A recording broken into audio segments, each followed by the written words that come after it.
The question is which of the following is not the limitation of cooperative society. तो इन सारे option में से कौन सा आपका कोऑपरेटिव सोसाइटी का लिमिटेशन नहीं है। स्टार्ट करते हैं नीचे के ऑप्शन से। हमारा ऑप्शन नंबर 4 है लिमिटेड रिसोर्सेज। तो अगर हम बात करें लिमिटेड रिसोर्सेज की, तो जो हमारी कोऑपरेटिव सोसाइटी होती है ये शॉर्टेज ऑफ रिसोर्सेज को फेस करती है, शॉर्टेज ऑफ फंड को फेस करती है, क्योंकि यहाँ पे कैपिटल कंट्रीब्यूशन सिर्फ उनके मेंबर्स से आता है। जितना मेंबर्स कंट्रीब्यूट करेंगे उनके पास कैपिटल सिर्फ उतना ही होगा। ऑल्सो क्योंकि सोसाइटी आपके अपने वेलफेयर, अपने मेंबर्स के वेलफेयर के लिए वर्क करती है, सोसाइटी के वेलफेयर के लिए काम करती है, तो इनका मेन एम होता है सर्विस प्रोवाइड करना, राइट। ये तो प्रॉफिट मोटिव के लिए काम करते नहीं है। तो ये डिविडेंड जो है वो कम रेट पे देते हैं इन्वेस्टमेंट के ऊपर, राइट। तो इससे क्या होता है कि जो मेंबर्स है वो अट्रैक्ट नहीं होते हैं। कहीं भी जहाँ पर आपको ज्यादा रिटर्न मिलेगा आप वहीं अट्रैक्ट होगे ना, आप वहीं पे जाओगे, राइट। तो यहाँ पे तो इस वजह से क्या होता है, क्योंकि ये डिविडेंड कम रेट पे देते हैं तो उतने मेंबरशिप उतनी अट्रैक्ट नहीं होती है, ठीक है। और इनके पास ज्यादा कैपिटल होता नहीं है, और अपने इनके मेंबर्स भी से भी उनको ज्यादा कैपिटल मिल नहीं पाता है। इनके पास जो रिसोर्सेज होती है, उनके पास जो मीन्स है रिसोर्सेज के, वो इनके पास लिमिटेड होते हैं, ठीक है। आते हैं तीसरे ऑप्शन में, that is inefficiency in management. Inefficiency in management का मतलब क्या होता है कि अब देखो जो सोसाइटी है वो इसको रन कैसे होता है, ये जो हम इलेक्टेड कमेटी, जो हम मैनेजिंग कमेटी को चूज करते हैं वोटिंग के बेसिस पे, वही मैनेजिंग कमेटी जो है वो इस सोसाइटी को मैनेज करती है, राइट। अब वो मैनेजिंग कमेटी में जो भी मेंबर्स है वो तो उस सोसाइटी के मेंबर्स ही हैं, और वो तो प्रोफेशनल इक्विप्ड तो नहीं है, उनके पास वो प्रोफेशनल एक्सपर्टीज तो नहीं है कि वो मैनेजमेंट कर पाए, राइट। और अगर हम प्रोफेशनल एक्सपर्ट्स को हायर भी करते हैं तो हमें उनको हाई सैलरीज पे करनी पड़ेंगे। अगेन हमने डिस्कस किया कि इनके पास रिसोर्सेज लिमिटेड होती है, तो वो हाई सैलरीज को कैसे पे कर पाएंगे, राइट। तो यहाँ पे जो इनकी मैनेजमेंट होती है वो इनएफिशिएंट होती है, क्योंकि यहाँ पे वही लोग काम कर रहे हैं जो मेंबर्स हैं।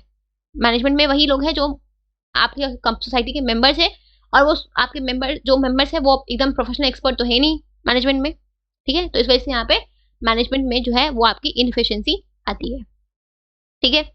तो ये भी आपका एक लिमिटेशन है कोऑपरेटिव सोसाइटी का। अगर हम बात करें ऑप्शन नंबर 2 की, दैट इज गवर्नमेंट कंट्रोल।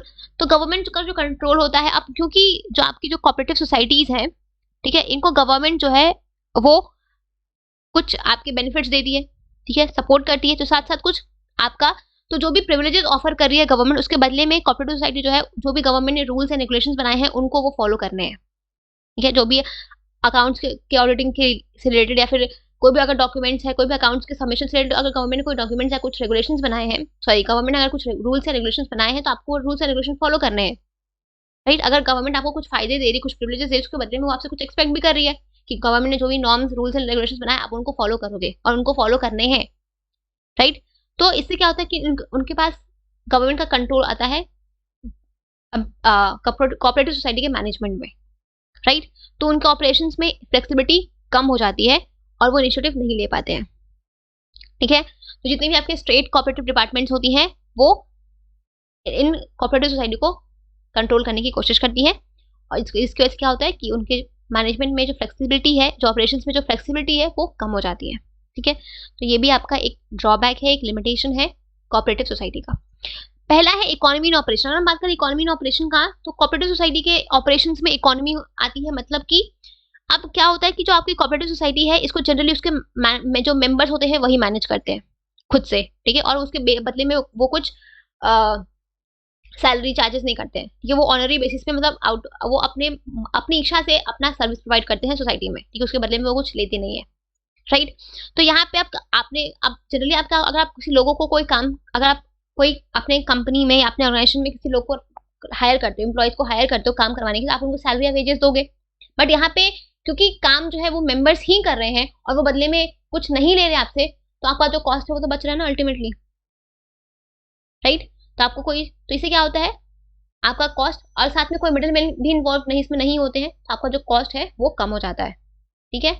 तो यहाँ पे आपका अल्टीमेटली आपके ऑपरेशंस में इकोनॉमी आती है, ठीक है। तो ये आपका एक एडवांटेज है cooperative society, that is option number 1, economy in operation, ठीक है।